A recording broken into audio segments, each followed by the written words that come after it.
भोजपुरी की नई जानकारी के लिए हमारे साथ जुड़े। ये लाल रंग का सब्सक्राइब बटन क्लिक करें और बेल आइकन को दबाएं, जिससे नई वीडियो की जानकारी आप तक पहुंच जाए। जान लीजिए, सब्सक्राइब करना बिल्कुल फ्री है। सुपरस्टार पवन सिंह की हुई बॉलीवुड में एंट्री। दोस्तों, हम आपको बता देना चाहते हैं, ऋतिक रोशन ने गाना गाया था जिसका नाम है तेरे रश के कमर।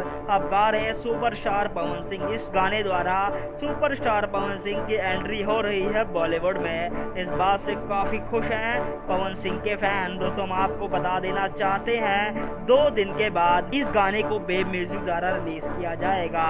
दोस्तों, बड़ी खबर तो ये है, इस गाने को सुनने देखने के लिए भोजपुरी ऑडियंस बहुत बेकरार है। और दोस्तों, बड़ी खबर तो यहाँ से आ रही है कि पवन सिंह अब जाएंगे बॉलीवुड में। जहाँ दोस्तों सत्या सुपर डुपर हिट हुई, वहाँ पर हिंदी की फिल्में भी सुपर डुपर हिट देंगे पवन सिंह जी। दोस्तों, हम आपको बता देना चाहते हैं, ये गाना ऑलरेडी 8 करोड़ व्यू है इसके ऋतिक रोशन के गाने का, जिस गाने का नाम है तेरे रश के करम। और इस गाने को नुसरत फतेह अली खान जी ने भी गाया है।